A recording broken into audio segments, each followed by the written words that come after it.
Le livre reposait sur mes genoux, mais mes yeux ne lisaient pas les mots. Ils observaient les fines particules de poussière qui dansaient dans le rayon de soleil d'automne traversant la fenêtre de mon appartement à la Croix-Rousse. Le silence était mon compagnon depuis 5 ans. Un compagnon total, absolu. Je connaissais le bruit du silence par cœur, le léger bourdonnement dans mes oreilles, la vibration du plancher quand un camion passait dans la rue en bas, le souffle de ma propre respiration dans ma poitrine. C'était mon monde. Un monde prévisible et sûr. Chloé était dans la cuisine, le dos tourné. Je la voyais s'agiter.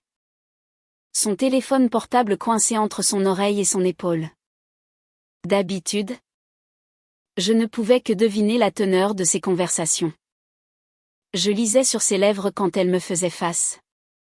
Mais de dos, elle n'était qu'une silhouette animée par un drame invisible. Mais aujourd'hui, c'était différent. Aujourd'hui, j'entendais. Pas parfaitement. Pas encore. Les sons étaient métalliques. Déformés. Comme s'ils parvenaient du fond d'un puits rempli d'eau. Mais je les entendais. Et j'ai entendu ma fille. Ma Chloé. Murmurer d'une voix brisée par l'épuisement. Non. Elle n'entend rien du tout. Tu ne peux pas comprendre? Marc. C'est comme crier dans un puits sans fond. Chaque jour. Je lui parle. Je lui souris. Mais elle est là. Dans son monde. Parfois. J'aimerais juste disparaître. Prendre un train et ne jamais revenir. Chaque mot était un éclat de verre dans mon nouveau monde sonore. Je n'ai pas bougé. J'ai gardé les yeux fixés sur la danse de la poussière. Mon visage aussi impassible qu'un masque de plâtre. Mon cœur. Lui. S'était brisé en 1000 morceaux silencieux. Pour comprendre comment nous en sommes arrivés là, il faut revenir en arrière. Quelques semaines seulement. Avant que le son ne s'invite à nouveau dans ma vie. Sans y avoir été convié. Mon existence était réglée comme une horloge ancienne. Une horloge dont on aurait retiré le tic-tac. Je me levais avec le soleil. Non pas à cause du chant des oiseaux, mais à cause de la lumière qui filtrait à travers mes rideaux. Le café du matin n'avait pas de gargouillis. La tartine pas de craquement. Tout était texture. Odeur. Couleur. J'étais relieuse de livres avant. Un métier de patience et de silence. J'aimais le contact du cuir sous mes doigts. L'odeur de la colle et du vieux papier. Quand la maladie m'a volé l'ouïe. J'ai eu l'impression qu'une partie de moi s'était retirée dans le silence de mes livres. Chloé venait me voir 3 fois par semaine. Elle arrivait toujours pressée. Un sac de course à la main. Son téléphone vibrant dans sa poche. Elle était ma bouffée d'air frais. Mon lien avec le monde extérieur. Elle était belle. Ma fille. 32 ans. Des yeux vifs qui pétillaient d'intelligence et une énergie qui semblait inépuisable. Du moins. C'est ce que je croyais. Elle s'asseyait en face de moi. Articulant bien pour que je puisse la comprendre. Ça va. Maman? Tu as bien dormi? Je hochais la tête. Un sourire aux lèvres. As-tu besoin de quelque chose? Je peux passer à la pharmacie. Je secouais la tête. Non. Merci. Tout va bien. Nos conversations étaient simples. Fonctionnelles. Elle me racontait son travail dans sa start-up de technologie verte. Des mots compliqués que je peinais à suivre, levée de fonds. Prototype. Investisseur. Je voyais la passion dans son regard. Mais aussi l'ombre de la fatigue sous ses yeux. Elle me montrait des photos sur son téléphone. Des graphiques. Des schémas. Je souriais. J'encourageais. J'étais fière d'elle. Mais je me sentais si loin de tout ça. J'étais la spectatrice silencieuse de sa vie trépidante. Un jour, elle est arrivée avec une brochure. Elle l'a posée sur la table entre nous. Les mots en gras sautaient aux yeux, implant cochléaire, retrouver le plaisir d'entendre. J'ai pris rendez-vous pour toi, maman. Avec le meilleur spécialiste de Lyon. Le docteur Laurent. Mon cœur s'est serré. Nous en avions déjà parlé. L'idée d'une opération, d'un corps étranger dans ma tête, me terrifiait. Le silence. Je le connaissais. Je l'avais apprivoisé. Mais ce nouveau son promis. Quel serait-il? Un bruit artificiel? Une cacophonie insupportable? Chloé. Je ne sais pas. Ai-je articulé? Ma propre voix sonnant étrange et lointaine dans ma mémoire. Son visage s'est fermé. C'était un mélange de déception et d'impatience. Maman. S'il te plaît. Fais-le pour moi. J'en ai assez de te voir comme ça. Enfermée. Je veux pouvoir t'appeler. Te raconter ma journée sans devoir te faire face. Je veux qu'on aille au cinéma. Je veux retrouver ma mère. Ces derniers mots m'ont frappé en plein cœur. Retrouver sa mère. Cela signifiait-il que je n'étais plus là pour elle? Que cette femme silencieuse qui souriait et hochait la tête n'était qu'une coquille vide? La culpabilité m'a submergée. Je vivais peut-être bien dans mon silence. Mais je l'imposais à ma fille. Son monde à elle était rempli de bruit. De stress. Et je n'étais qu'un fardeau de plus. Un puissant fond dans lequel elle criait. Alors, j'ai accepté. Pour elle, l'hôpital était un monde d'agressions silencieuses. Des lumières blanches. Des odeurs d'antiseptiques. Des gens qui bougeaient leurs lèvres trop vite. Chloé était là. Me tenant la main. Son contact était mon seul ancrage. Le docteur Laurent était un homme doux. Avec des yeux rassurants. Il m'a expliqué la procédure avec des schémas. Un implant interne. Un processeur externe. Des électrodes qui stimuleraient directement mon nerf auditif. De la science-fiction. Le jour de l'opération, Chloé m'a serré dans ses bras avant que les infirmiers ne m'emmènent. J'ai vu des larmes au coin de ses yeux. Tout ira bien. Maman. Je t'attendrai. Je me suis réveillée dans un brouillard. La tête bandée. Une douleur sourde derrière l'oreille. Mais le silence était toujours là. Intact. Rassurant. L'attente a duré plusieurs semaines. Le temps que la cicatrisation se fasse. Chloé était plus attentive que jamais. Pleine d'un espoir qui me faisait peur. Et si ça ne marchait pas? Sa déception serait terrible. Pire encore. Et si ça marchait? Si je devais quitter mon cocon de silence pour un monde que je ne reconnaîtrais plus? Le jour de l'activation est arrivé. Nous étions dans le bureau du docteur Laurent. Il tenait le processeur externe dans sa main. Un petit appareil de la couleur de mes cheveux. Chloé était assise à côté de moi. Se rongeant les ongles. Son corps vibrant de tension.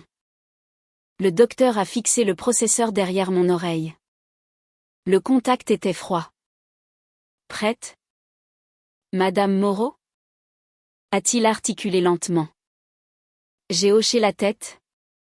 Le cœur battant à tout rompre. Je n'étais prête à rien. Il a appuyé sur un bouton. Rien. Puis. Un sifflement. Aigu. Perçant.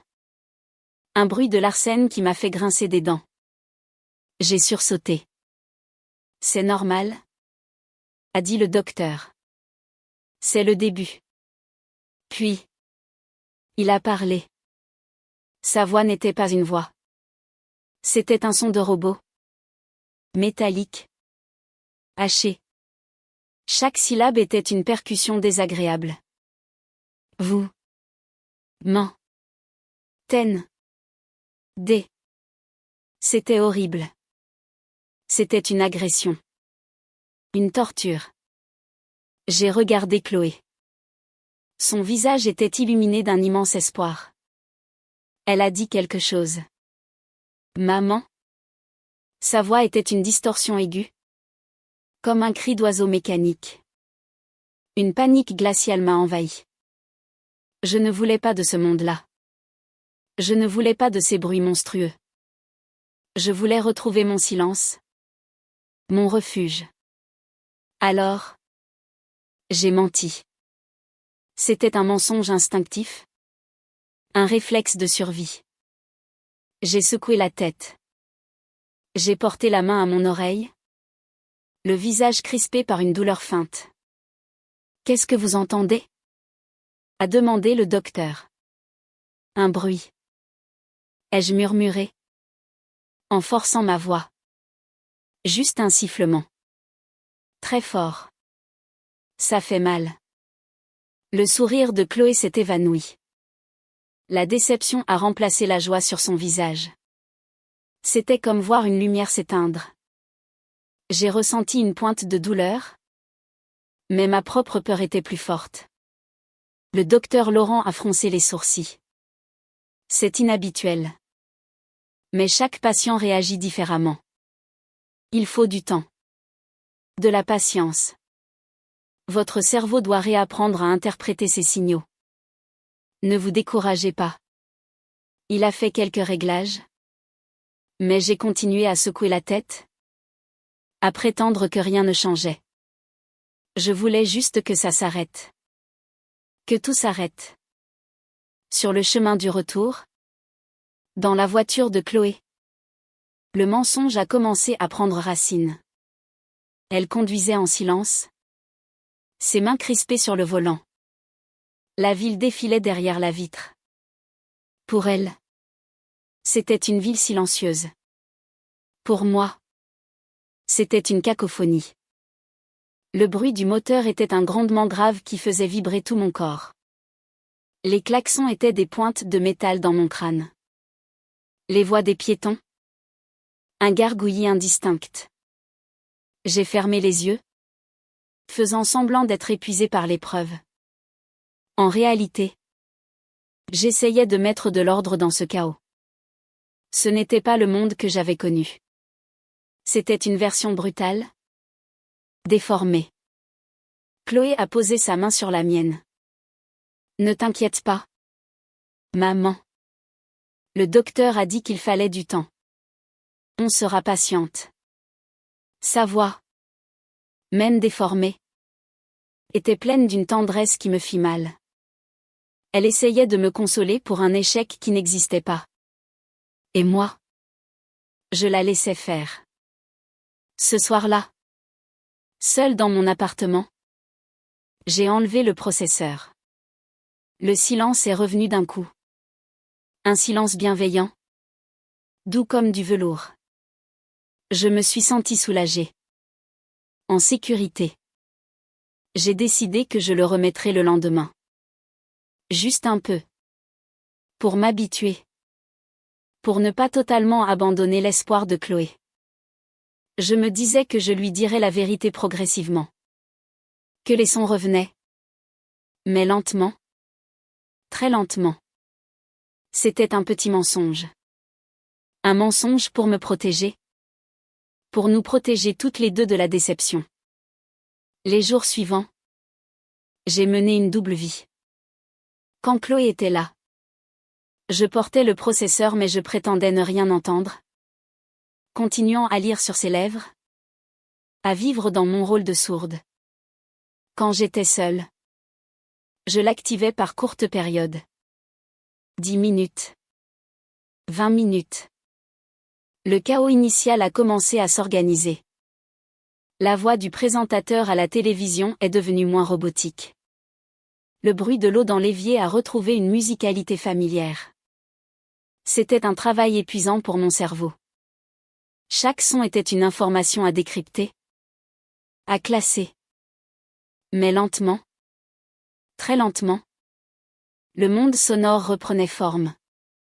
J'étais fascinée. Et terrifiée.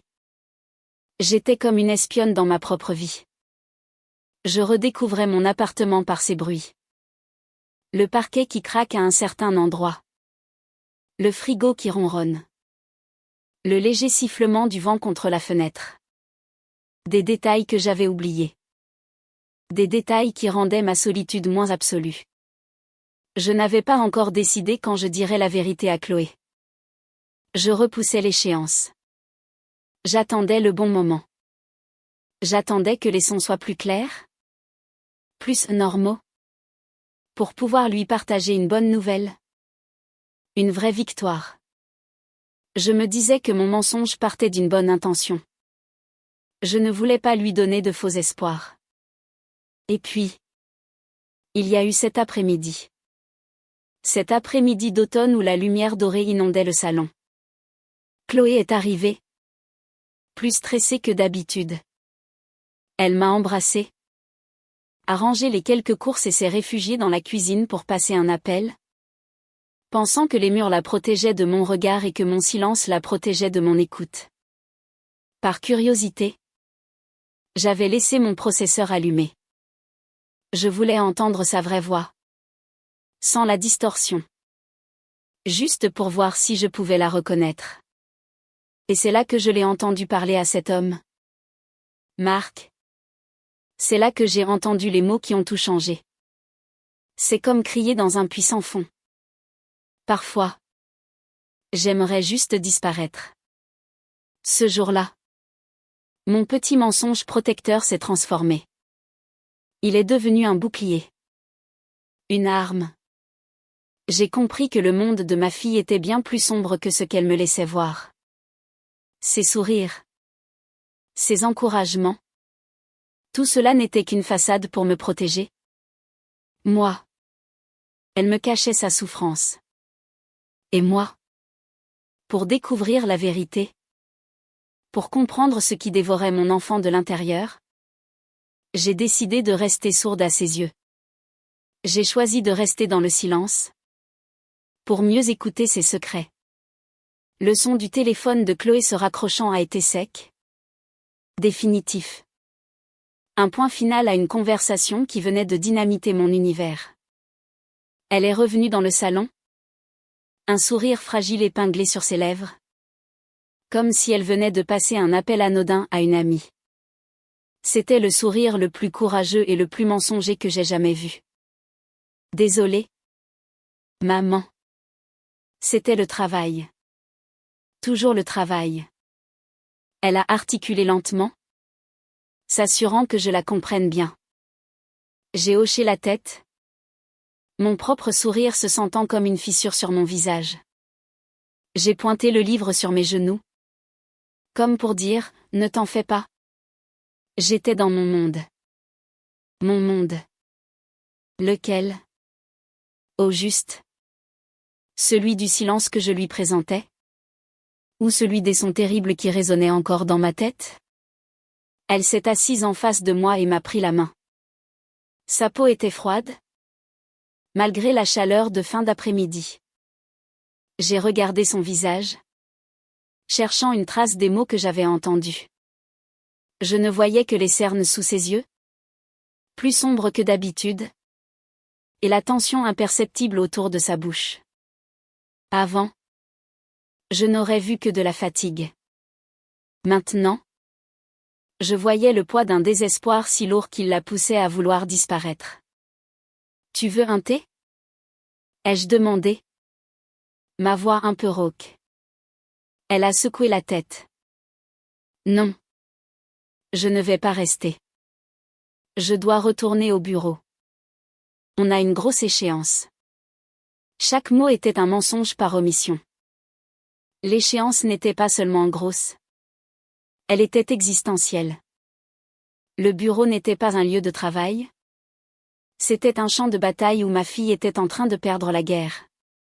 Quand elle est partie, après m'avoir embrassée sur le front, le son de la porte se fermant a eu une résonance nouvelle. Ce n'était plus simplement la fin de sa visite. C'était le début de ma mission. Mon mensonge avait changé de nature. Ce n'était plus un bouclier pour me protéger du bruit. C'était devenu une cape d'invisibilité. Un poste d'observation. J'allais rester cette mère sourde, douce et inoffensive, et j'allais écouter. J'allais écouter jusqu'à comprendre la forme et la taille exacte du monstre qui dévorait ma fille. Les jours qui ont suivi se sont transformés en une étrange partie de chasse. Je suis devenue une experte du son. J'apprenais à distinguer le bruit de ses pas dans l'escalier. Avant, ils étaient légers, rapides. Maintenant, ils étaient lourds, traînants, comme si elle portait le poids du monde sur ses épaules. J'entendais le soupir qu'elle laissait échapper en posant ses affaires. Un soupir si profond qu'il semblait venir du plus profond de son âme. Juste avant de composer son visage souriant pour venir me saluer. Nos routines n'ont pas changé. Mais pour moi, tout était différent. La bande-son avait été ajoutée. Et c'était celle d'un thriller. Alors, cette levée de fond? Je lui demandais en articulant, me basant sur ce qu'elle m'avait raconté des semaines plus tôt. Elle forçait un sourire. On y travaille. C'est long. Tu sais. Les investisseurs sont frileux. Mais on a de bonnes pistes. Puis, plus tard, je l'entendais au téléphone dans la cuisine. Sa voix un murmure rageur. Une bonne piste? Marc? Ils nous ont littéralement ri au nez. Ils ont dit que notre prototype n'était pas viable à grande échelle. On est en train de couler. Tu comprends ça? On coule. J'entendais le bruit de son poing qui frappait doucement le plan de travail. Un son sourd et impuissant. Pendant ce temps, moi, j'étais dans le salon, à quelques mètres de là, tournant les pages d'un livre que je ne lisais pas. Le cœur en miettes. Ma propre impuissance était un miroir de la sienne. Je voulais courir dans la cuisine, la prendre dans mes bras et lui dire que rien de tout cela n'avait d'importance. Que sa start-up, son argent, ses investisseurs pouvaient tous aller au diable. Que la seule chose qui comptait, c'était elle. Mais je ne pouvais pas. Révéler mon secret maintenant aurait été une bombe. La trahison aurait été trop grande. Elle ne me pardonnerait jamais d'avoir violé son intimité de cette façon. Alors je restais assise, silencieuse. Mon silence était une cage. La nuit, quand je n'arrivais pas à dormir, je mettais le processeur et j'écoutais les bruits de l'immeuble. La tuyauterie qui gargouillait. Les voisins du dessus qui marchaient.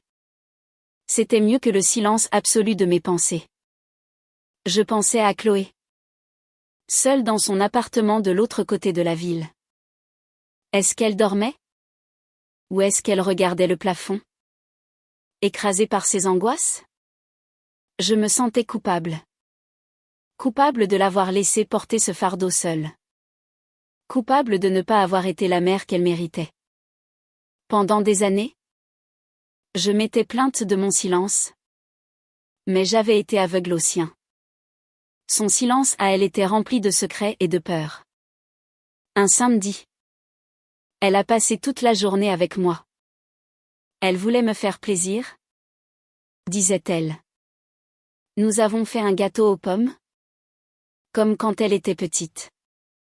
Elle était radieuse. Elle riait. Me racontait des anecdotes légères sur ses collègues.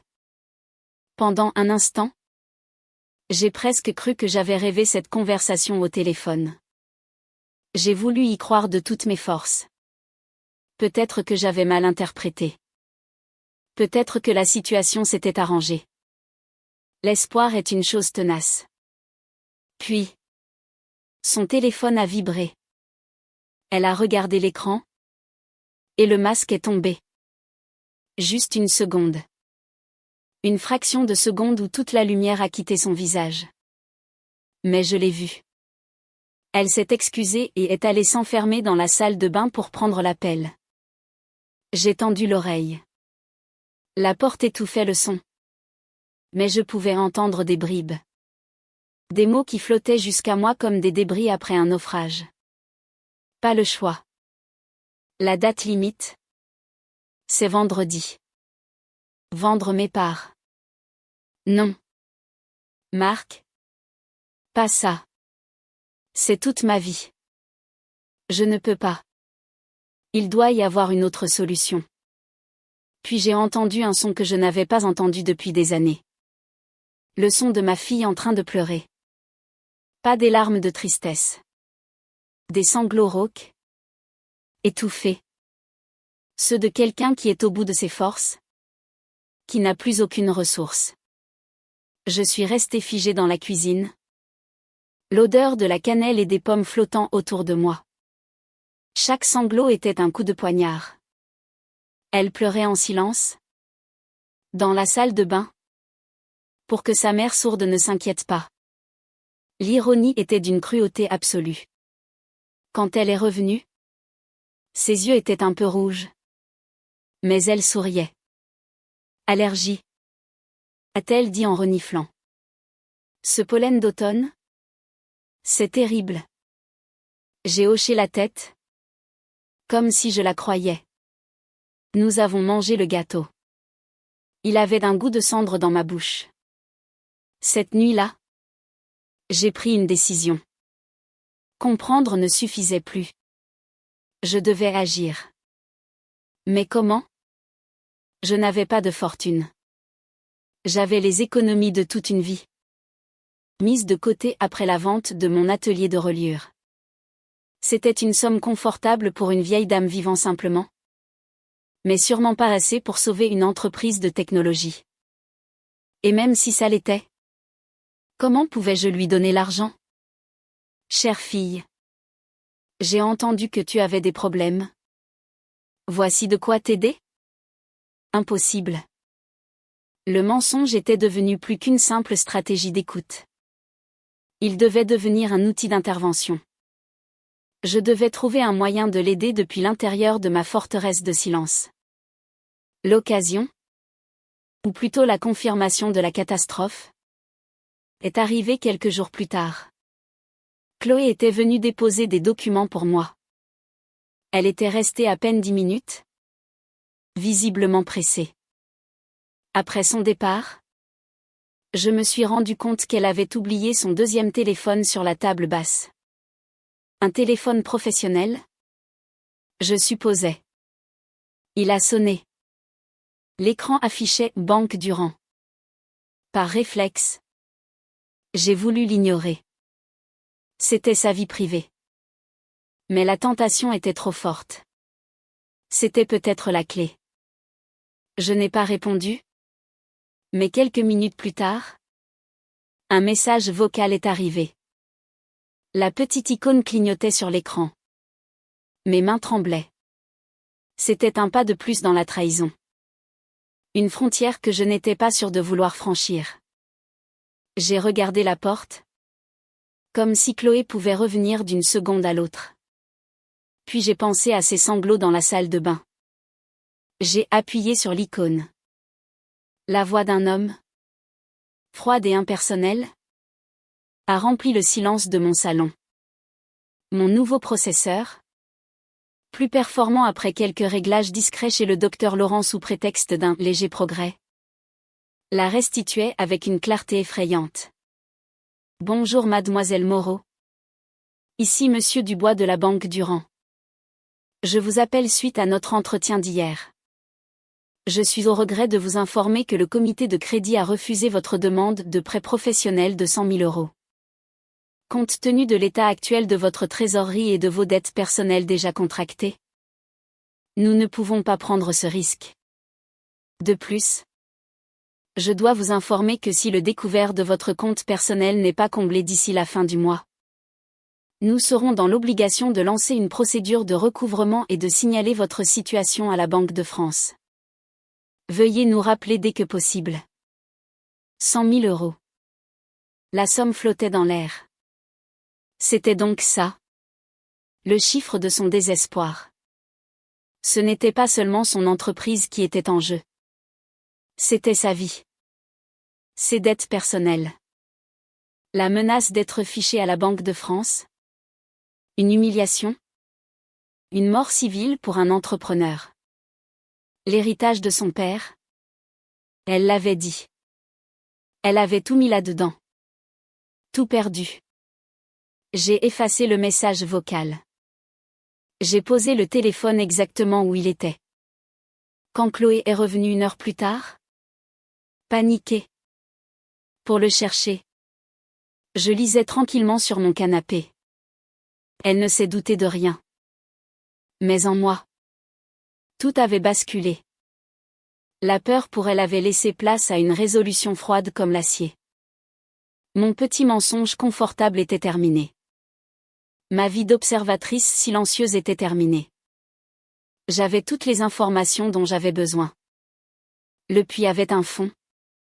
Et ma fille était en train de s'y noyer. Et je n'allais pas la regarder couler.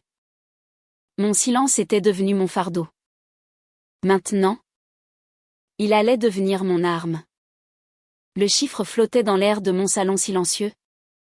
Bien après que la voix de l'homme de la banque se fût tue. 100 000 euros. Ce n'était plus une abstraction. Un problème de start-up que je ne comprenais pas.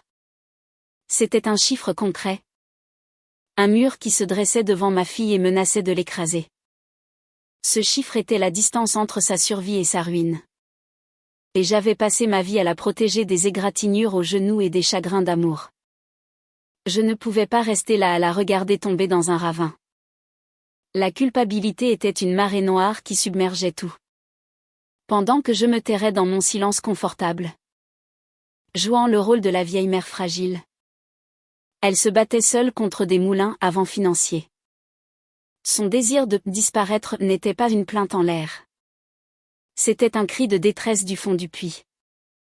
Et cette fois, je l'avais entendu. Mon mensonge était devenu une armure. Il allait maintenant devenir une épée. Je ne pouvais pas simplement lui signer un chèque. La question « Comment savais-tu » aurait été la première sur ses lèvres. La vérité aurait détruit la seule chose que mon argent était censé sauver, notre relation. Non. Mon intervention devait être aussi silencieuse que mon prétendu handicap. Je devais devenir une ombre. Une main invisible. Un ange gardien qui opère dans le secret. J'ai passé 2 jours à élaborer un plan. 2 jours où j'ai souri à Chloé quand elle est passée. Où j'ai hoché la tête à ses récits édulcorés de sa journée de travail. Tout en menant une guerre silencieuse dans ma tête. La solution m'est apparue sous la forme d'un souvenir. Antoine. Antoine Dubois était mon plus vieil ami. Nous avions tenu nos ateliers côte à côte pendant 30 ans. Lui en tant qu'ébéniste. Moi en tant que relieuse. Nous partagions un amour pour l'artisanat. Pour les objets qui ont une âme. Il avait pris sa retraite 1 an avant que je ne perde Louis. C'était un homme discret. D'une honnêteté scrupuleuse et loyale comme personne. Il était le seul à qui je pouvais faire confiance. Le plus difficile fut de l'appeler. Je n'avais pas utilisé un téléphone pour une vraie conversation depuis 5 ans. J'ai mis mon processeur. J'ai pris une profonde inspiration. Et j'ai composé son numéro. Sa voix. Quand il a décroché. Était à la fois familière et étrange. Légèrement métallique à travers mon implant. Allô ? Antoine. C'est Élise. Il y eut un silence. Je pouvais presque l'entendre froncer les sourcils à l'autre bout du fil. Élise ? Mais. Comment ? L'opération. Ça a marché ? Doucement. Ai-je menti ? Le cœur battant. Juste un peu. Je perçois quelques sons. C'est encore très confus. Mais au téléphone. En me concentrant. J'y arrive un peu. C'est un miracle. Le mensonge venait si facilement maintenant. C'en était effrayant. Je lui ai demandé si nous pouvions nous voir. Pour une affaire importante. Très importante. Et très confidentielle. Intrigué. Il a accepté immédiatement. Nous nous sommes donné rendez-vous le lendemain dans un petit café près des quais de Saône. Un endroit où nous n'avions pas l'habitude d'aller. Avant de le retrouver, je suis allée à ma banque. L'employée qui s'est occupée de moi était une jeune femme qui me connaissait à peine. Pour elle, j'étais juste une vieille cliente sourde. Je lui ai tendu une note que j'avais préparée: je souhaite clôturer mon plan d'épargne et virer la totalité des fonds sur mon compte courant. C'est pour un projet immobilier. Le mensonge était nécessaire pour éviter les questions. Elle a regardé les chiffres, a haussé les sourcils, mais n'a fait aucun commentaire. En sortant de la banque, le reçu dans mon sac, je me sentais plus légère et en même temps terrifiée. Les économies de toute une vie. Le fruit de milliers de livres reliés, de milliers d'heures de travail patient, étaient maintenant liquides, prêtes à être injectées dans la blessure béante de la vie de ma fille. Antoine était déjà là, assis à une table au fond du café. Il s'est levé quand je suis arrivée. Un immense sourire sur son visage. Élise. Te voir. Et t'entendre. C'est incroyable. Nous nous sommes assis. Je lui ai raconté une version arrangée de l'histoire. Que j'avais trouvé des documents bancaires de Chloé par accident en cherchant autre chose. Que j'avais compris l'étendue de ses difficultés. Que son entreprise était au bord de la faillite. Je n'ai pas mentionné les appels téléphoniques, les sanglots, les dettes personnelles. Je lui ai présenté la situation comme un problème purement professionnel. Elle est trop fière pour accepter mon aide directement? Ai-je expliqué? Si elle sait que l'argent vient de moi, elle le refusera. Elle le verra comme un échec personnel. Je la connais. Antoine m'écoutait attentivement. Ses yeux intelligents ne me quittant pas. Et que veux-tu faire? Je veux investir dans sa société. Mais de manière anonyme. Je veux que tu sois mon intermédiaire. Un investisseur providentiel? Un business angel? Comme ils disent. Il a écarquillé les yeux. Élise. Tu es sûre? C'est tout ton argent. Une start-up? C'est risqué. Tu pourrais tout perdre. J'ai déjà tout perdu le jour où j'ai cessé de l'entendre rire. Ai-je répondu. Cet argent ne vaut rien s'il ne peut pas lui rendre le sourire. S'il te plaît. Antoine. Tu es le seul qui puisse faire ça. J'ai vu la lutte sur son visage. Le doute. L'inquiétude pour moi. Mais il a aussi vu la détermination dans mes yeux. Il était mon ami. Il a soupiré. D'accord. Mais à une condition. Je veux voir les papiers de sa société. Un minimum de garantie. Je ne te laisserai pas jeter ton argent par les fenêtres. Même pour Chloé. C'était juste. C'était prudent. C'était tout à fait Antoine. J'ai accepté. La semaine qui a suivi a été un ballet secret. Antoine, jouant le rôle d'un consultant intéressé par les technologies vertes, a réussi à obtenir des informations sur la société de Chloé via des contacts. Il a confirmé ce que je savais déjà, le projet était brillant. Innovant. Mais la gestion financière était désastreuse. Ils avaient besoin de fonds. Et vite. Le plan a été mis en place. Antoine créerait une structure juridique simple. Une société d'investissement à son nom. Je lui virerai les fonds. Il contacterait alors Chloé et son associé, Marc, en se présentant comme le représentant d'un investisseur privé qui souhaitait rester anonyme mais qui croyait fermement en leur projet. L'offre serait de 120 000 euros. Assez pour couvrir le prêt refusé et leur donner un peu d'air. Le jour où j'ai signé l'ordre de virement, ma main ne tremblait pas.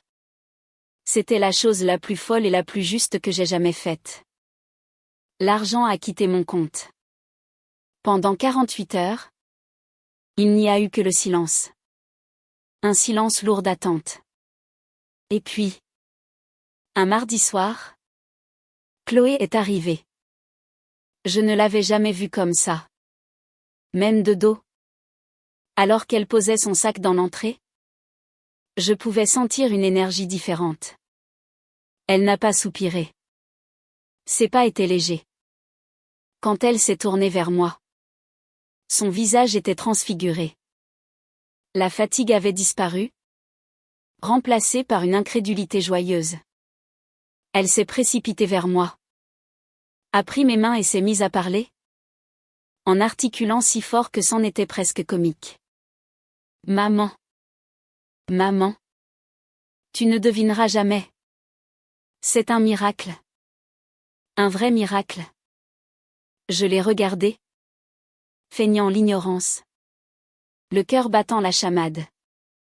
On a trouvé un investisseur. Un ange. Il est sorti de nulle part. Il adore notre projet. Il a dit que c'était l'avenir. Il a viré l'argent ce matin.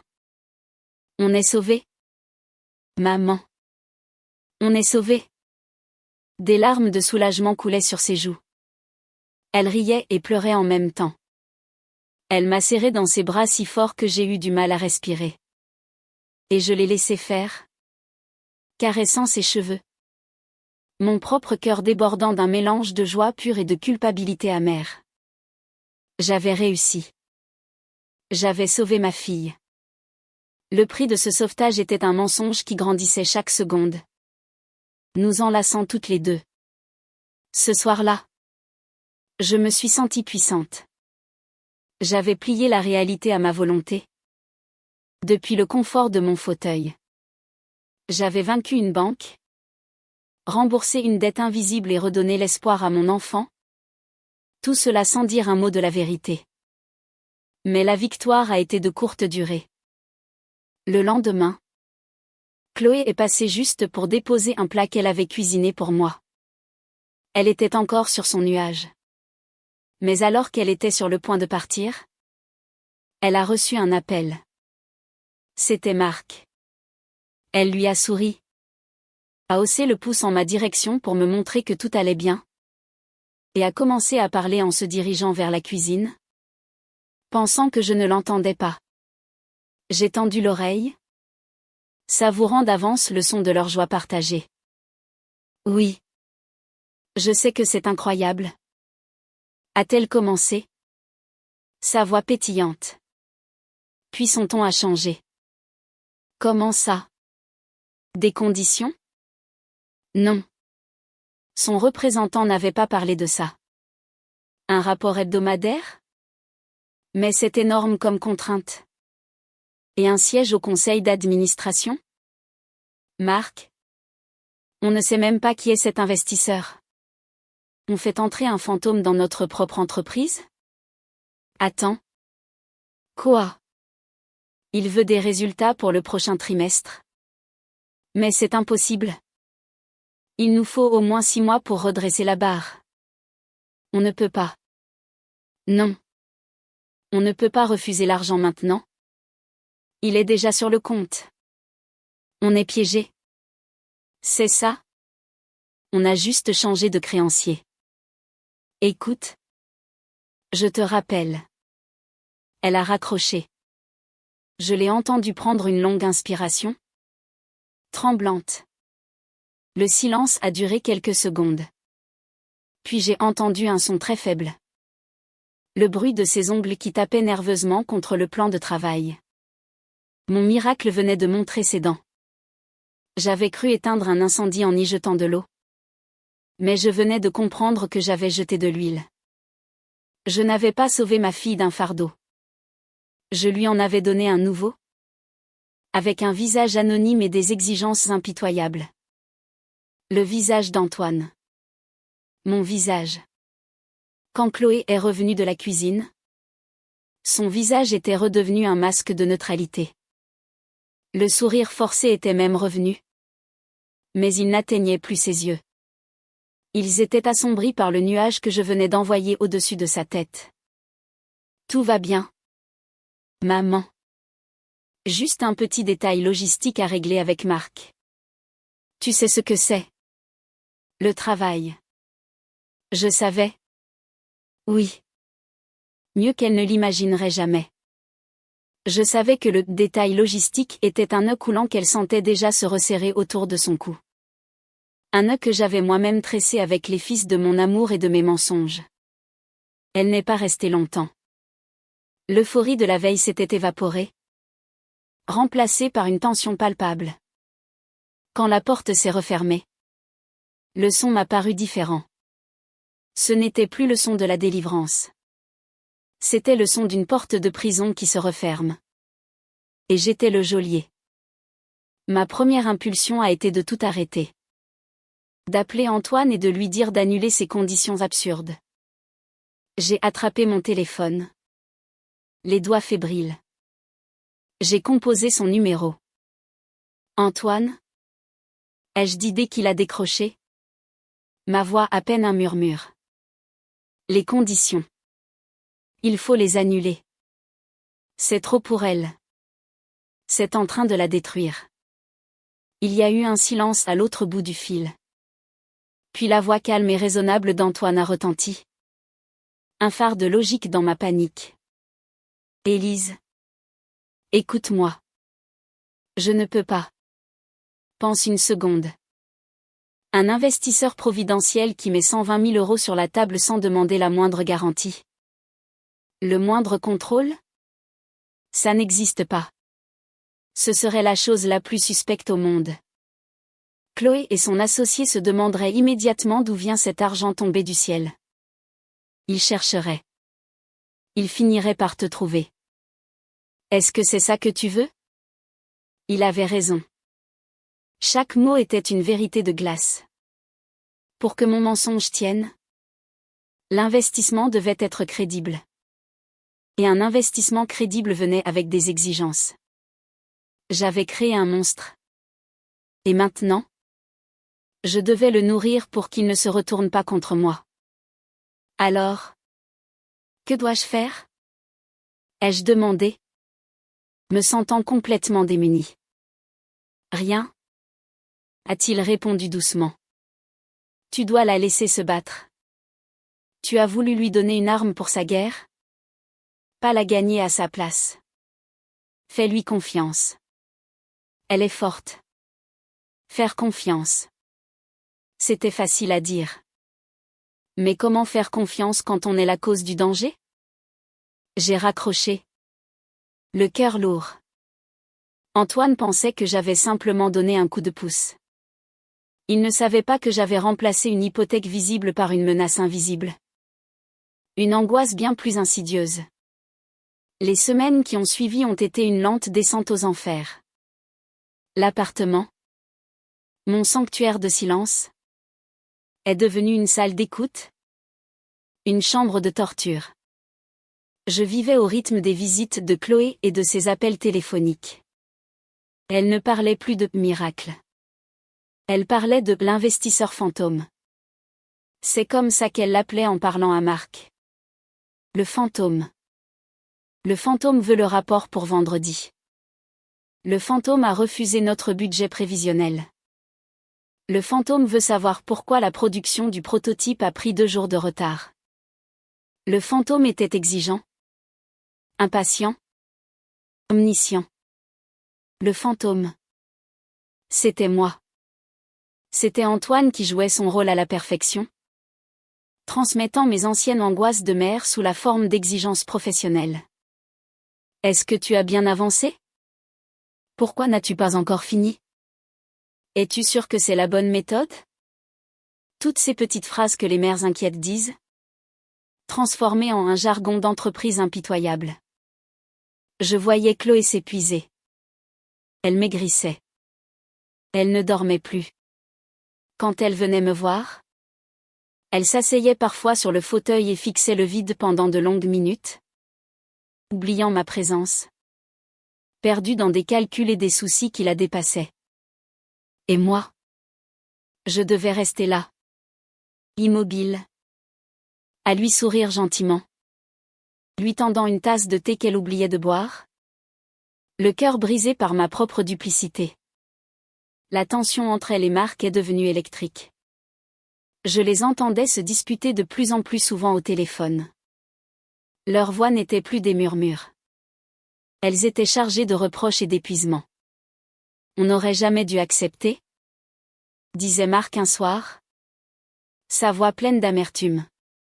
On a vendu notre âme au diable pour un peu de répit. Je ne peux plus travailler comme ça, Chloé. Avec quelqu'un qui regarde par-dessus mon épaule en permanence. Et on avait le choix. Peut-être, répliquait Chloé, sa voix brisée par la fatigue. Tu voulais qu'on dépose le bilan? Que je perde tout ce que mon père a construit? Cet argent.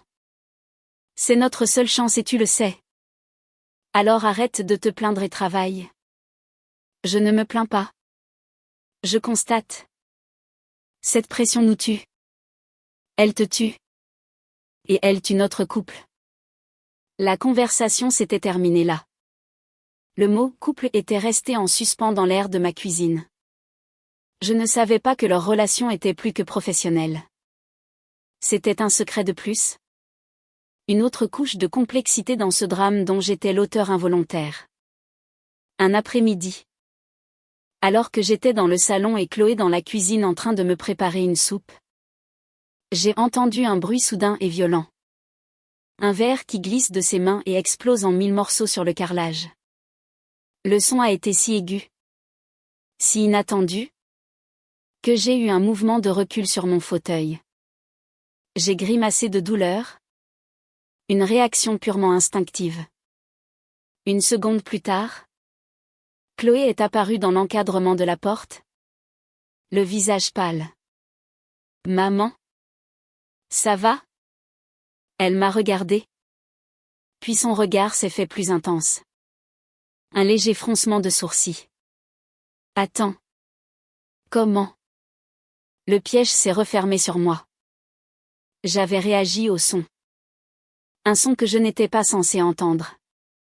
La panique m'a glacé le sang. Je devais trouver une excuse.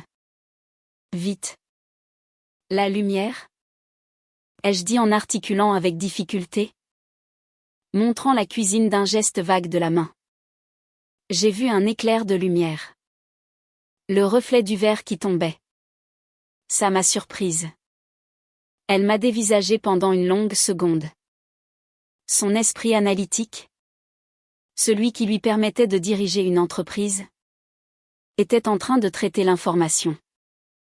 Un éclair de lumière? C'était plausible. Mais son froncement de sourcils ne s'est pas totalement effacé. Oh. D'accord. Désolée. Je t'ai fait peur. Quelle maladroite. Elle est retournée dans la cuisine. Mais quelque chose s'était brisé. Pas seulement le verre. Un doute venait de naître dans son esprit. Une minuscule graine de suspicion. Je l'ai senti. À partir de ce jour, j'ai eu l'impression qu'elle m'observait différemment. Ses regards s'attardaient parfois sur moi un peu trop longtemps. Elle me posait des questions étranges. Un jour, alors qu'elle était de dos, elle a murmuré quelque chose de très faible. Comme « j'ai oublié le pain ». Puis elle s'est retournée vivement vers moi. Comme pour surprendre une réaction. Je n'ai pas bougé. Le nez dans mon livre. Mais mon cœur battait à se rompre. Elle me testait. La situation est arrivée à son paroxysme un soir de novembre. Il pleuvait des cordes. Une pluie battante qui martelait les fenêtres. Chloé est arrivée tard. Trempée et visiblement à bout. Elle n'a même pas essayé de sourire. Elle s'est effondrée sur une chaise, laissant son manteau mouillé faire une flaque sur le parquet. Je me suis assise en face d'elle. Elle a levé les yeux vers moi. Il n'y avait plus de filtre. Plus de façade. Juste une fatigue infinie et une tristesse si profonde qu'elle me donnait le vertige. Elle a commencé à parler. Mais elle n'articulait pas. Elle murmurait. Pour elle-même. Comme si j'étais un meuble. Une présence silencieuse et réconfortante qui ne pouvait ni juger. Ni comprendre. Elle me faisait la plus grande confiance du monde, la confiance qu'on accorde au silence. Et moi? Avec mon implant caché sous mes cheveux. Je la trahissais à chaque son que je captais. J'en peux plus. Maman? A-t-elle soufflé? Sa voix se mêlant au bruit de la pluie. Je me lève le matin avec une boule au ventre. Je me couche le soir avec la peur de l'email que je vais découvrir au réveil. Ce fantôme. Il est pire que la banque. Il est pire que tout. Il n'a pas de visage. Je ne sais même pas contre qui je me bats. C'est une ombre qui me suit partout. J'ai l'impression qu'il sait tout. Qu'il voit tout. Elle a fait une pause. Ses yeux perdus dans le vague. Puis elle a dit la phrase qui a scellé ma condamnation. Parfois. Parfois. Je regrette le temps où on allait juste faire faillite. C'était plus simple. Au moins. L'ennemi avait un nom. C'était la banque. Le marché. C'était un échec. Mais c'était mon échec. Là. Je ne sais même plus si c'est encore mon entreprise. J'ai l'impression d'être devenue la marionnette de quelqu'un d'autre. La marionnette de quelqu'un d'autre. Sa marionnette. Ma marionnette. J'avais voulu la libérer de ses chaînes. Mais je lui en avais forgé de nouvelles. Invisibles et bien plus solides. J'avais transformé son rêve en cauchemar. Sa liberté en servitude. Elle a posé sa tête sur la table. Ses cheveux sombres étalés sur le bois. Je suis restée pétrifiée. Incapable du moindre geste. Je voulais la toucher. La consoler. Lui crier la vérité. Mais la vérité était le poison qui nous tuerait toutes les deux. J'ai regardé mon reflet dans la fenêtre sombre. Striée de pluie. Je n'ai pas vu une mère aimante. J'ai vu le visage d'un fantôme. Son fantôme. Les mots de Chloé ce soir-là, murmurés au rythme de la pluie, sont devenus la nouvelle bande-son de mes nuits. Je suis devenue la marionnette de quelqu'un d'autre. Cette phrase tournait en boucle dans ma tête. Chaque mot une accusation. Mon silence n'était plus une forteresse. C'était une prison dont j'étais la seule gardienne. Et ma fille était enfermée avec moi sans le savoir. Le fantôme que j'avais créé pour la sauver était en train de la dévorer de l'intérieur. Et je ne pouvais rien faire d'autre que regarder. Écouter. Et me noyer dans ma propre culpabilité. Je me suis mise à observer des changements plus inquiétants chez elle. Plus seulement la fatigue ou le stress. C'était une sorte de paranoïa qui s'installait. Je l'entendais au téléphone avec Marc. Sa voix basse et urgente. Tu es sûr que la ligne est sécurisée? Non. Je ne suis pas folle. Mais cet investisseur? Il sait toujours tout. Tout de suite. La semaine dernière? Le serveur a planté pendant 2 heures. Avant même que tu aies le temps de m'appeler. Je recevais un mail de son avocat demandant des explications. Comment c'est possible? C'est comme s'il avait mis des micros dans nos bureaux. Mon cœur s'est glacé. Antoine. Il était allé trop loin dans son rôle. Trop efficace.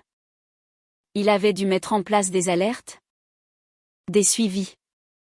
Des choses que je ne comprenais pas mais qui, pour Chloé, devenait la preuve d'une surveillance intrusive et malveillante. J'ai appelé Antoine. Paniqué. Il faut que tu arrêtes. Antoine. Tu lui fais peur. Elle devient paranoïaque. Élise. Je ne fais que mon travail, a-t-il répondu. Sa voix empreinte d'une lassitude que je ne lui connaissais pas. C'est toi qui m'as demandé d'être crédible. Un investisseur qui met une telle somme protège son placement. Je ne peux pas juste lui donner l'argent et disparaître. Ce serait encore plus suspect. Elle est sous pression? C'est normal. Elle va s'en sortir. Mais moi, je n'en étais plus si sûre. Je n'avais pas seulement sous-estimé la pression que mon aide allait engendrer. J'avais sous-estimé la fragilité de ma propre fille. Je la voyais forte, indépendante. Je n'avais pas vu les fissures dans son armure.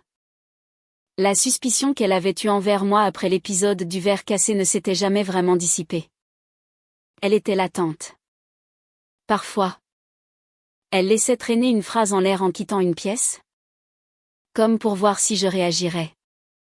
Tiens, il va peut-être neiger. Alors que le ciel était bleu. Je ne bronchais jamais. C'était devenu un jeu du chat et de la souris terrifiant. Où j'étais la souris qui devait faire semblant de ne pas entendre le chat approcher. Un jour, elle est arrivée avec une boîte. Un cadeau, disait-elle. C'était un cadre photo numérique. Comme ça, je pourrais t'envoyer des photos directement depuis mon téléphone, a-t-elle expliqué en articulant. Un grand sourire aux lèvres. Tu te sentiras moins seul. C'était une attention touchante. Mais en le branchant, j'ai vu qu'il y avait une fonction que je ne connaissais pas. Une petite icône de micro. Il a aussi une commande vocale, a-t-elle ajouté. Comme si de rien n'était. C'est un gadget. Ça ne marchera pas pour toi? Bien sûr. Mais la qualité de l'image est superbe. Cette nuit-là, je n'ai pas dormi. Le cadre photo était là. Sur la commode.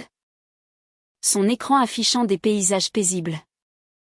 Mais pour moi, c'était un œil et une oreille potentiels. Était-ce juste une coïncidence? Un cadeau innocent? Ou bien était-ce un piège? Une tentative désespérée de sa part de comprendre les bizarreries de sa mère? De vérifier si j'étais vraiment aussi sourde que je le prétendais? L'idée était si monstrueuse qu'elle me donnait la nausée. Ma fille me soupçonnait au point de vouloir m'espionner. Et le pire, c'est que c'était ma faute. Mon comportement étrange. Mes réactions instinctives au son que je tentais de cacher. Tout cela avait planté la graine du doute. Je me sentais prise au piège. Chaque jour, le mensonge devenait plus lourd, plus complexe. Il n'était plus simplement question de prétendre être sourde. Je devais activement anticiper, déjouer, dissimuler. C'était épuisant. Je ne lisais plus. Je ne profitais plus des petits bruits que j'avais retrouvés. Le chant d'un oiseau sur le rebord de la fenêtre. La musique lointaine d'un musicien de rue. Tout était gâché par la peur constante d'être découverte. Le son, que j'avais d'abord craint puis chéri en secret, était devenu mon ennemi. Le point de rupture est arrivé de la manière la plus banale qui soit. Chloé m'avait laissé son ordinateur portable pour le week-end. Elle devait partir en déplacement professionnel, une rencontre de la dernière chance avec un distributeur potentiel et ne voulait pas s'encombrer. Si tu veux regarder des films, l'écran est plus grand que celui de la tablette, m'avait-elle dit. Le samedi soir, la solitude était plus pesante que d'habitude. J'ai allumé l'ordinateur. Son fond d'écran était une photo de nous deux, prise quelques années avant ma maladie. Nous étions dans un jardin, riant aux éclats. La femme sur la photo, celle qui entendait le rire de sa fille, me semblait être une étrangère. Par curiosité, j'ai cliqué sur sa boîte mail, qu'elle avait laissée ouverte. Je sais que c'était mal. C'était une violation de plus. Mais j'étais désespérée. À la recherche de n'importe quel indice qui pourrait m'aider à comprendre, à réparer le désastre que j'avais créé. La plupart des mails étaient professionnels. Des échanges tendus avec Marc. Des relances de fournisseurs. Et puis, il y avait un dossier. Personnel. J'ai hésité. Mon cœur battait fort. C'était la ligne à ne pas franchir. Et je l'ai franchie. Le dossier contenait peu de choses. Quelques documents administratifs. Et un brouillon de mail. Un seul. Il n'y avait pas de destinataire. C'était comme une page de journal intime. La date était celle de la veille. Le texte a commencé à défiler sous mes yeux. Chaque mot était un coup de marteau sur mon cœur déjà fissuré. Je ne sais pas à qui écrire ça. À Marc? Peut-être. Mais on ne se parle presque plus. À un ami? Je n'ai plus le temps pour les amis. Alors je l'écris ici. Dans le vide. Je crois que je suis en train de perdre la tête. L'entreprise me tue. Chaque jour est une bataille perdue d'avance contre un fantôme qui en demande toujours plus. Marc pense que je devrais tout abandonner. Il a peut-être raison. Il dit qu'on devrait vendre. Prendre l'argent qui reste et partir. Juste nous deux. Recommencer ailleurs. Loin de Lyon. Loin de tout ça. Et parfois, l'idée est si tentante. Partir. Ne plus avoir de responsabilité. Ne plus avoir à se battre. Mais il y a maman. Comment je peux partir et la laisser? Elle n'a que moi. Mais m'occuper d'elle. C'est devenu si lourd. Je me sens coupable de penser ça. Je l'aime plus que tout. Mais son silence. Il me vide. Je parle. Je parle. Et il n'y a rien en retour. Juste ce sourire doux et vide. Et puis il y a ces choses étranges. Ces moments où j'ai l'impression qu'elle n'est pas vraiment là. Ou qu'elle est trop là. Le verre cassé. Les fois où j'ai l'impression qu'elle suit une conversation à laquelle elle ne participe pas. Je me dis que je suis folle. Que la pression me fait imaginer des choses. Le médecin dit que ça peut arriver. Avec sa maladie. Une sorte de déconnexion de la réalité. Il m'a parlé de maisons spécialisées. Des endroits où elle serait en sécurité. Entourée de gens compétents. Rien que d'écrire ces mots. J'ai envie de vomir. La mettre dans une maison. Ma propre mère. Ce serait l'abandon ultime. Mais je suis si fatiguée. Je n'ai plus la force. Je suis coincée. Coincée entre une entreprise qui me hante et une mère qui vit dans un autre monde. Parfois, je voudrais juste m'endormir et ne jamais me réveiller. Ou partir si loin que personne ne puisse plus jamais rien me demander. J'ai fixé l'écran. Incapable de respirer. Les lettres dansaient devant mes yeux. Une maison spécialisée. Elle pensait que j'étais en train de perdre la raison. Que je devenais folle. Mon mensonge. Mon stratagème tordu pour la protéger. L'avait conduite à envisager de m'enfermer. L'ironie était si brutale. Si totale. Qu'elle en devenait absurde. J'avais repris Louis pour me rapprocher d'elle. Et j'avais réussi à la convaincre que j'étais en train de perdre l'esprit. J'ai refermé l'ordinateur portable d'un coup sec. Le son a claqué dans le silence de l'appartement. Ce n'était plus un jeu. Ce n'était plus un drame secret. C'était une tragédie qui se déroulait en temps réel.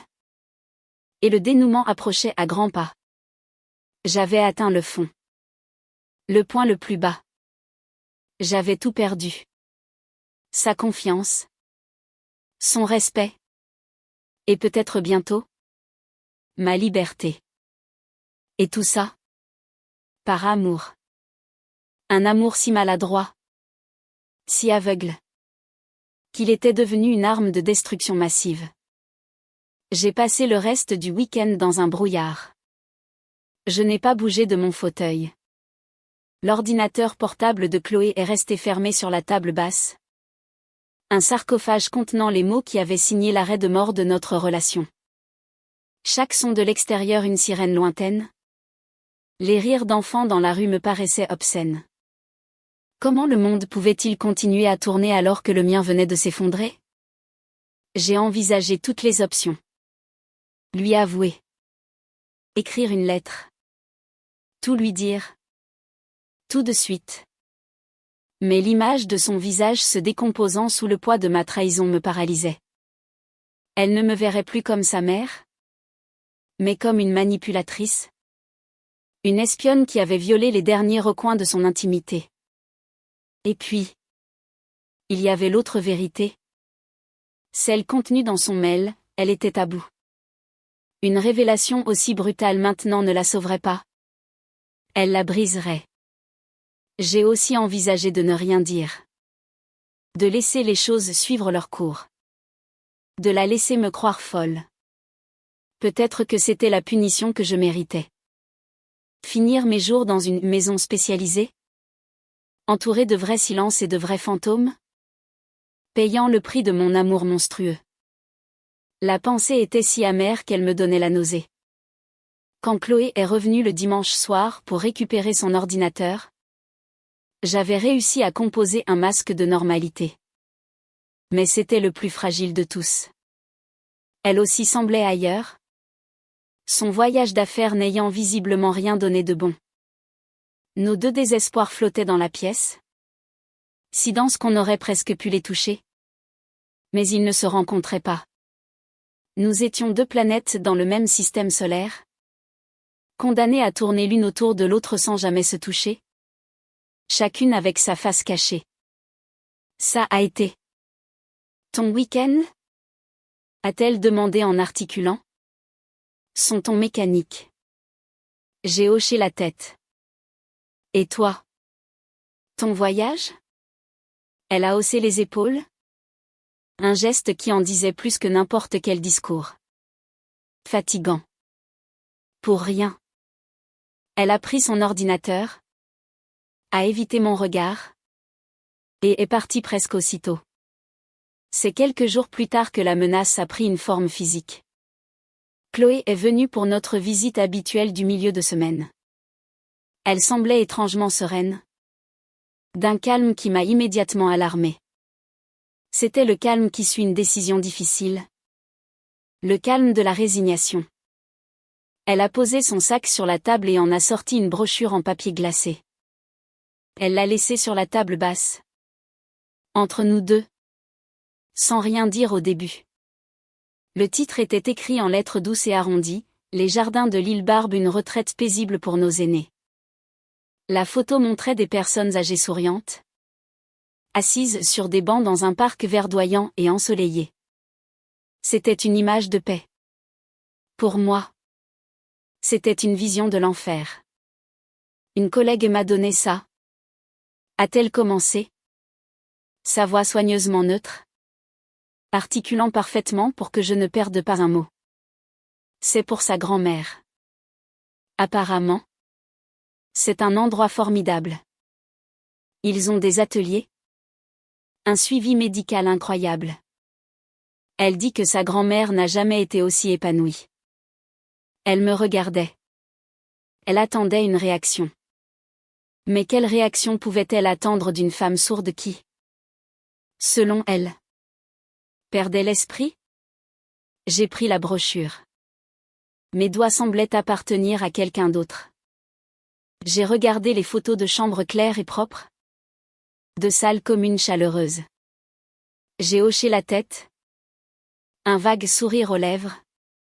Comme si je regardais une publicité pour une destination de vacances. À l'intérieur, mon monde hurlait. C'était donc ça. La concrétisation. Le brouillon de mail n'était plus une simple pensée. Un cri de désespoir dans le vide. C'était devenu un plan. Une brochure sur ma table basse. C'était la première étape. La douce persuasion avant l'inévitable. Je n'ai rien dit. Que pouvais-je dire? Non merci. Ma chérie. Je ne suis pas folle. Je suis juste une menteuse qui t'a espionné et a ruiné ta vie professionnelle avec ses économies. Le silence était mon seul refuge. Et il était en train de se transformer en tombeau. Elle n'a pas insisté. Elle a changé de sujet. Me parlant de la météo. D'un film qu'elle avait vu. Mais la brochure était toujours là. Entre nous. Une bombe à retardement sur la table du salon.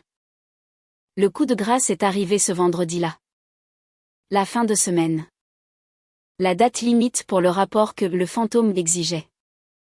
Chloé n'est pas venue. Elle a appelé. En fin de journée. J'ai vu son nom s'afficher sur mon téléphone. Mais je n'ai pas répondu. Je ne pouvais pas. Je ne savais plus comment lui parler. Même en faisant semblant. Elle a laissé un message que mon téléphone a transcrit en texte. Comme toujours. Juste pour te dire que je ne pourrai pas passer ce soir. Grosse urgence au bureau. Je t'embrasse. Prends soin de toi. Grosse urgence. Je savais ce que ça voulait dire. Elle était en train de se battre jusqu'à la dernière minute pour satisfaire les exigences de son bourreau invisible. Mon cœur s'est serré d'une douleur familière. Plus tard dans la soirée, alors que la nuit était tombée, j'étais assise dans le noir. Le processeur auditif activé. Je ne savais même plus pourquoi. Peut-être parce que le silence total était devenu encore plus terrifiant. Il était rempli de mes pensées. De mes échecs. Le moindre son était une distraction bienvenue. C'est là que mon téléphone a sonné à nouveau. Ce n'était pas le mien. C'était le téléphone fixe. Celui qui était relié à un amplificateur et à un signal lumineux. Un appareil pour les malentendants que je n'utilisais presque jamais. Chloé devait savoir que je ne l'entendrais pas sonner. Mais elle devait être désespérée de me joindre. Le répondeur s'est déclenché. Et j'ai entendu sa voix. Elle ne laissait pas un message. Elle avait dû m'appeler par erreur. En cherchant un autre numéro. Son téléphone avait dû se déclencher dans son sac. J'allais raccrocher. Mais j'ai entendu une autre voix. Celle de Marc. C'était une conversation en cours. Le son était clair. Presque trop clair dans le silence de mon appartement. Je ne peux plus. Marc. C'est fini.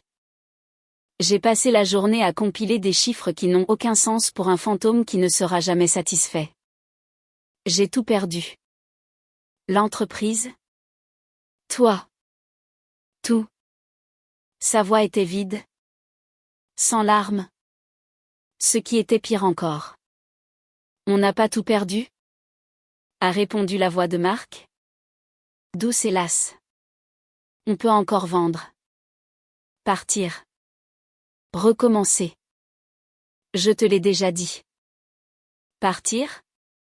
A répété Chloé. Et j'ai entendu un son qui ressemblait à un rire. Mais c'était un rire sans joie. Un rire qui s'étranglait. Et la laisser ici? Tu as vu comment elle est? Marc. Elle est de plus en plus absente. L'autre jour, je lui ai parlé de la maison de retraite. Tu sais. La brochure. Elle a souri et a hoché la tête comme si je lui montrais un catalogue de voyage. Elle n'est plus là. C'est juste une enveloppe vide. Mon souffle s'est coupé dans ma poitrine. Je sais que c'est horrible à dire. A-t-elle continué? Sa voix se brisant enfin. Mais ce serait peut-être mieux pour elle. Elle serait en sécurité. Et moi? Moi? Je pourrais enfin respirer. Ce n'est pas une vie. Ni pour elle. Ni pour moi. Je ne peux plus être son encre si je suis moi-même en train de couler. Ce serait la meilleure solution. Pour nous deux. La conversation s'est arrêtée là. Le son d'un bouton pressé. Le silence est revenu. Mais ce n'était plus mon silence familier. C'était un silence de mort. Un silence de fin du monde. Elle l'avait dit. Elle l'avait verbalisé. La meilleure solution. Elle n'envisageait plus seulement la possibilité. Elle s'était convaincue que c'était un acte de bonté. Un acte de sauvetage. Pour se sauver elle-même, elle devait m'enfermer. Pour respirer, elle devait m'étouffer. Mon amour l'avait poussée au bord du gouffre. Et pour ne pas tomber, elle était prête à me jeter dedans. Je suis restée là. Dans le noir. Le récepteur téléphonique encore à mon oreille. Écoutant la tonalité vide. Et pour la première fois, le son que je désirais le plus au monde était le silence. Le silence total. Éternel. Le silence d'avant. Car dans ce nouveau monde sonore, je n'avais entendu que la vérité. Et la vérité était que j'avais tout détruit. Absolument tout. Le silence qui a suivi cet appel n'était pas vide. Il était plein des mots de Chloé. Une enveloppe vide. La meilleure solution. Ces phrases ricochaient contre les murs de mon crâne. Bien plus assourdissantes que n'importe quel bruit que mon implant aurait pu capter. Je suis restée assise dans le noir pendant des heures. Le corps raide. Le cœur gelé. J'avais atteint le point de non-retour. Le fond du puits. Et du fond du puits. Il n'y a que deux options, y rester pour toujours. Ou tenter de remonter vers la lumière. Même si l'ascension promet d'être douloureuse et de tout détruire sur son passage. Une sorte de calme étrange s'est emparé de moi. Le calme de celui qui n'a plus rien à perdre. La peur d'être découverte. La culpabilité du mensonge. L'angoisse de sa souffrance, tout cela a fusionné en une seule émotion froide et dure comme le diamant, la résolution. Je ne pouvais plus être le fantôme de sa vie. Je ne pouvais plus être l'enveloppe vide assise dans un fauteuil. Je devais redevenir sa mère. Et une mère, parfois, doit affronter la tempête, même si elle l'a elle-même déclenchée. J'ai passé le samedi à me préparer. Pas à préparer une valise, mais à préparer mon âme pour la bataille à venir. J'ai enlevé mon processeur auditif et je me suis volontairement plongée dans le silence total. Je voulais me souvenir. Me souvenir de qui j'étais avant tout ça. Avant la maladie. Avant le mensonge. Je me suis souvenu de la force que j'avais eue pour élever Chloé seule après la mort de son père. Je me suis souvenu des nuits blanches à son chevet quand elle était malade. De la fierté immense le jour de sa remise de diplôme. Je n'étais pas une enveloppe vide. J'étais une femme qui avait aimé. Qui s'était battue. Et qui avait commis une erreur monumentale par amour. Le dimanche matin, je lui ai envoyé un simple texto, passe me voir aujourd'hui. S'il te plaît. Il faut que je te parle. Je n'ai pas attendu sa réponse. Je savais qu'elle viendrait. Sa conscience, son sens du devoir, ne la laisserait pas ignorer un tel message. J'ai préparé la scène. Non pas comme une manipulatrice, mais comme une artisane qui prépare son œuvre la plus difficile. J'ai fait du café. L'odeur a rempli l'appartement. C'était une odeur de normalité? Un ancrage dans le monde réel. J'ai posé 2 tasses sur la table basse. J'ai mis la brochure des jardins de l'île Barbe bien en évidence. Juste à côté. Et j'ai attendu. Elle est arrivée en milieu d'après-midi. Quand j'ai entendu ses pas dans l'escalier des pas hésitants, inquiet, j'ai remis mon processeur. Je l'ai réglé sur un volume normal. Plus de triche. Plus de dissimulation. Quand elle est entrée, elle a balayé la pièce du regard. Surprise par l'odeur du café. Par les 2 tasses. Son regard s'est posé sur la brochure. Une ombre de malaise a traversé son visage. Maman? Ça va? Ton message. Je ne lui ai pas laissé le temps de continuer. Je ne l'ai pas regardé pour lire sur ses lèvres. Je l'ai regardé droit dans les yeux. Assieds-toi. Chloé. Ai-je dit. Ma voix était un peu rouillée par le manque d'usage. Mais elle était ferme. Elle a sursauté. Visiblement. Un spasme a parcouru son corps. Ses yeux se sont écarquillés. Elle m'a dévisagé. La bouche légèrement entr'ouverte. Elle n'avait pas simplement entendu un son. Elle avait entendu des mots clairs, distincts, prononcés par sa mère qui la regardait, mais qui n'avait aucune raison de savoir qu'elle était en train de parler. Quoi? A-t-elle soufflé? Un murmure à peine audible. J'ai dit, assieds-toi. Ai-je répété? Sans hausser la voix. Elle est restée debout. Pétrifiée. Comme si elle avait vu un fantôme. Et d'une certaine manière, c'était le cas. Le fantôme de sa mère, la vraie, venait de se matérialiser devant elle. Lentement. Comme une automate. Elle s'est affaissée sur le fauteuil en face de moi. Le silence s'est installé. Un silence nouveau. Vibrant de tension et d'incrédulité. Elle me fixait. Son esprit tournant à plein régime. Essayant de comprendre l'impossible. Depuis quand? A-t-elle finalement demandé. Sa voix étranglée. C'était la seule question qui comptait. Le point de départ de tout. Depuis le début. Ai-je répondu calmement. Depuis le jour de l'activation chez le docteur Laurent. J'ai vu la compréhension. Puis l'horreur. Se peindre sur son visage. Chaque souvenir des dernières semaines. Chaque conversation privée. Chaque murmure. Chaque soupir. Chaque larme étouffée. Tout devait défiler dans sa tête à une vitesse vertigineuse. Mais éclairé d'une lumière nouvelle et terrible. La lumière de ma trahison. Son visage est passé de la stupeur à la pâleur. Puis à une rougeur de colère. Tu as menti? Pendant tout ce temps? Tu as fait semblant? Oui. Elle s'est levée d'un bond. Faisant tomber la brochure par terre. Le bruit du papier a claqué dans la pièce. Pourquoi? Mon Dieu. Pourquoi? C'était un jeu pour toi? Tu aimais me regarder me débattre? Me voir devenir folle de désespoir en pensant que tu n'entendais rien? Sa voix montait. Devenant aiguë. Hystérique.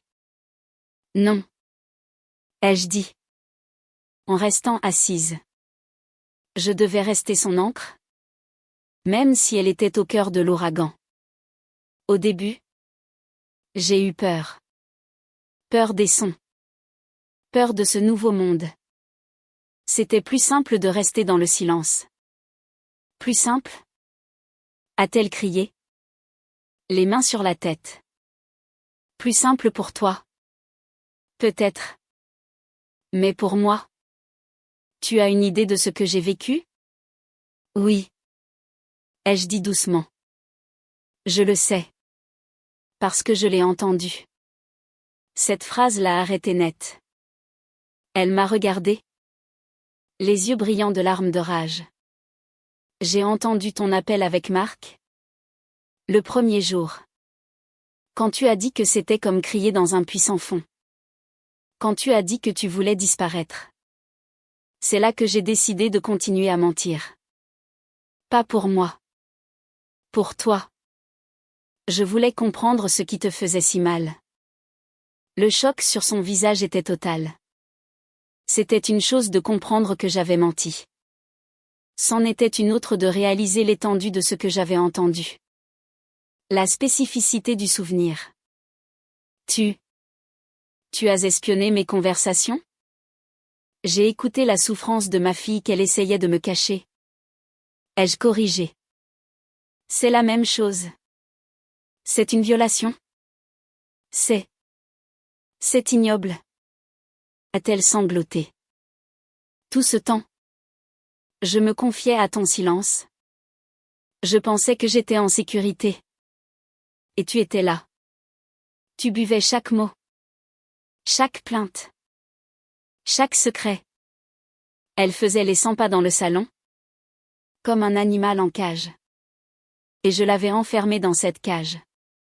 L'argent? A-t-elle soudain demandé? S'arrêtant pour me foudroyer du regard. L'investisseur? Ce fantôme qui me hante depuis des semaines? Ne me dis pas que... C'était moi. Ai-je avoué? C'était mes économies. Antoine était mon intermédiaire. Si j'avais pu croire que la situation ne pouvait pas empirer, je m'étais trompée. Cette révélation l'a anéanti. C'était la pièce manquante du puzzle. La plus monstrueuse de toutes. Elle a laissé échapper un son.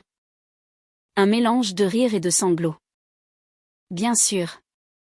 Bien sûr que c'était toi. Le fantôme qui savait tout. Le fantôme qui me mettait une pression impossible. Tu as failli me tuer avec ton argent.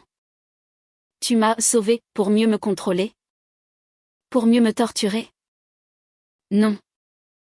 Je voulais t'aider. Je t'ai entendu parler à la banque. J'ai entendu la menace de recouvrement. Je ne savais pas comment faire autrement. En me parlant? Peut-être?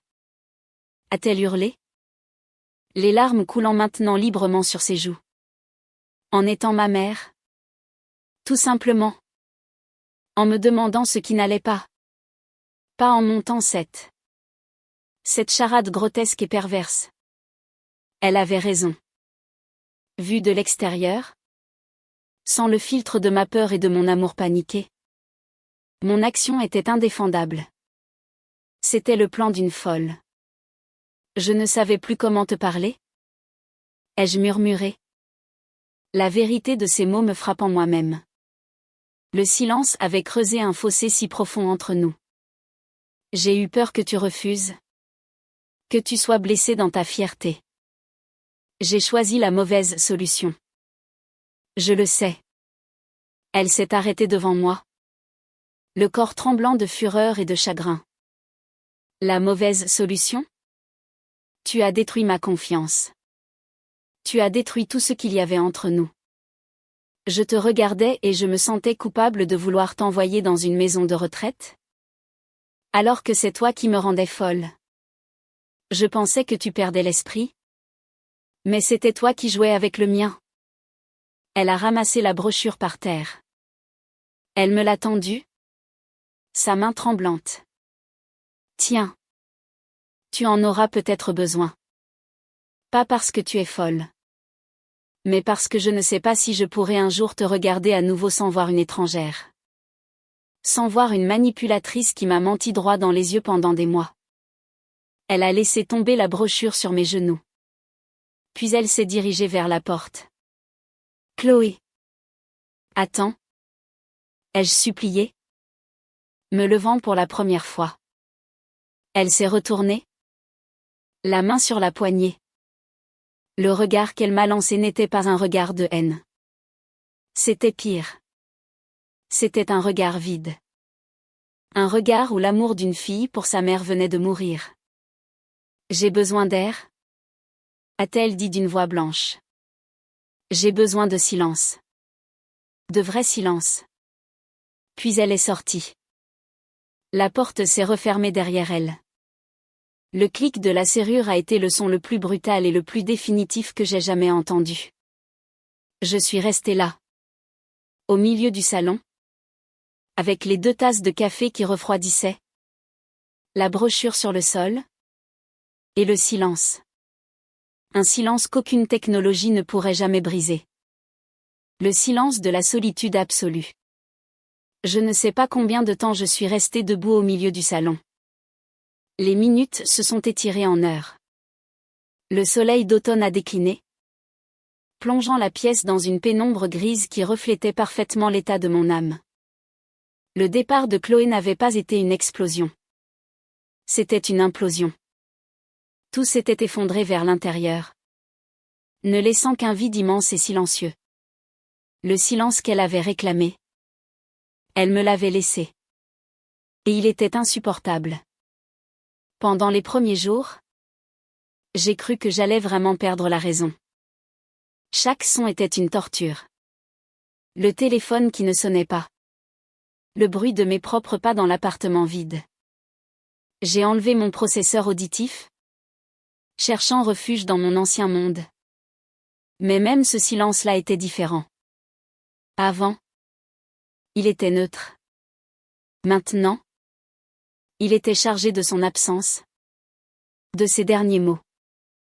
J'ai appelé Antoine. Je lui ai tout raconté, sans rien omettre cette fois. L'espionnage, la paranoïa que j'avais provoquée, la confrontation. Il est resté silencieux un long moment à l'autre bout du fil. Mon Dieu! Élise! A-t-il finalement soupiré? Quel gâchis! Je suis désolée. J'ai ma part de responsabilité là-dedans. J'ai joué mon rôle trop bien. Tu as fait ce que je t'ai demandé? Ai-je répondu? Ma voix lasse. Le monstre. C'est moi qui l'ai créé. Je lui ai demandé de contacter Chloé. De lui expliquer les modalités pour lui transférer le contrôle total des fonds. Pour retirer toutes les conditions. Pour que le fantôme disparaisse pour de bon. Une semaine a passé. Puis 2.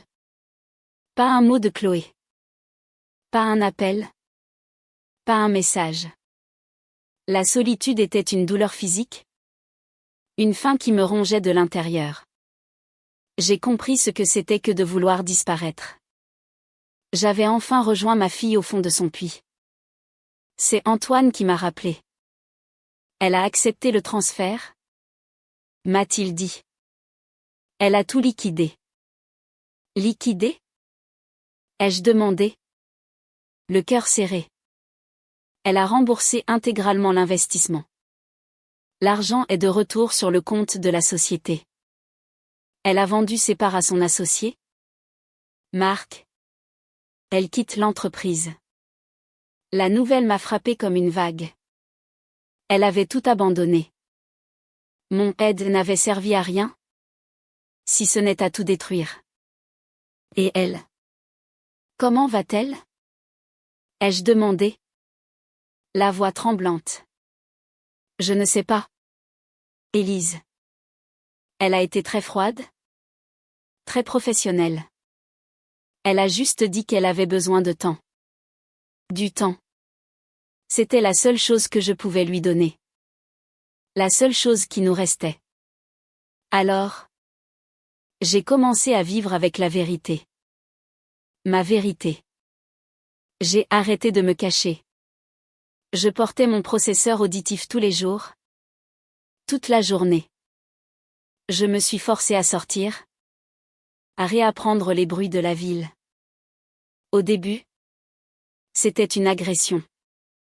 Mais petit à petit, j'ai commencé à entendre la musique. Pas seulement celle des musiciens de rue, mais la musique de la vie. Les conversations des gens sur les bancs. Le rire d'un enfant qui court après un pigeon. Le bruissement des feuilles sur les quais. J'ai recommencé à vivre. Non pas pour oublier Chloé, mais pour être prête si jamais elle décidait de revenir. Je devais redevenir une personne entière? Pas une moitié silencieuse? Pas une ombre manipulatrice. J'ai fait ce que j'aurais dû faire depuis le début. Je lui ai écrit une lettre. Pas une lettre de justification, mais une lettre d'excuses. Des excuses sans condition. Je lui ai écrit ma peur, ma panique, mon amour maladroit. Je lui ai écrit que je comprenais sa colère, sa trahison, et que je ne demandais pas son pardon. Seulement qu'elle sache que chaque décision, même la plus monstrueuse, avait été dictée par une tentative désespérée de la protéger. J'ai terminé en disant que je l'aimais. Et que je l'attendrais. Toujours. Je l'ai postée. Sans même savoir si elle la lirait. C'était une bouteille à la mer. Un mois plus tard. Un mardi matin. On a sonné à ma porte. Mon cœur a fait un bond. Je ne m'attendais à personne. Je suis allée ouvrir. Les mains moites. C'était elle. Elle était là. Sur mon paillasson. Elle avait l'air fatiguée. Mais différente. La tension avait quitté son visage. Elle semblait plus calme. Plus posée. Elle m'a regardée. Et pour la première fois depuis des semaines, je n'ai pas vu de colère dans ses yeux. Juste une immense tristesse. J'ai reçu ta lettre. A-t-elle dit. Sa voix basse. Je me suis écartée pour la laisser entrer. Elle a traversé le salon et s'est arrêtée près de la fenêtre, regardant la ville en contrebas. J'ai vendu l'appartement. A-t-elle continué. Sans se retourner. Et la voiture. J'ai remboursé toutes mes dettes. Les dettes professionnelles. Et les dettes personnelles. Celles de papa. C'était la première fois qu'elle mentionnait ça. La vérité cachée derrière la vérité. Je suis désolée. Chloé. Je ne savais pas pour ça. Tu as tout porté toute seule. Elle s'est enfin tournée vers moi. Il y avait des larmes dans ses yeux. Mais elles ne coulaient pas. J'ai cru que je devais être forte. Pour deux. Quand tu as perdu Louis. J'ai eu l'impression que je devais te protéger du monde. De toutes les mauvaises nouvelles. Je t'ai mise sous une cloche de verre. Et je me suis épuisée à la maintenir en place.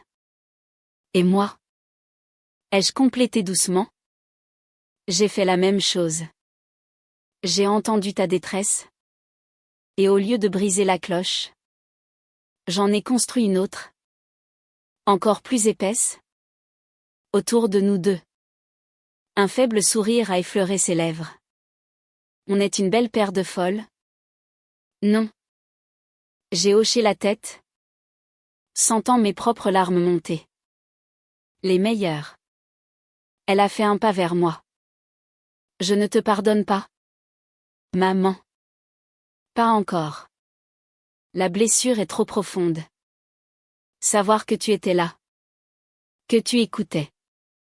C'est quelque chose qui va prendre du temps à guérir. Je sais. Ai-je murmuré. Prends tout le temps dont tu as besoin. Mais. A-t-elle continué? Sa voix se brisant légèrement. Je crois. Je crois que je comprends. Pas la méthode. La méthode était horrible. Mais l'intention derrière. La peur. L'amour qui rend aveugle. Elle était maintenant juste en face de moi. Assez près pour que je puisse voir les reflets dorés dans ses yeux fatigués. J'ai trouvé un petit travail. Serveuse. Dans un café. C'est simple. Calme. Ça ne sauve pas le monde. Mais ça paie le loyer de ma nouvelle chambre de bonne. Et pour la première fois depuis des années. Je respire.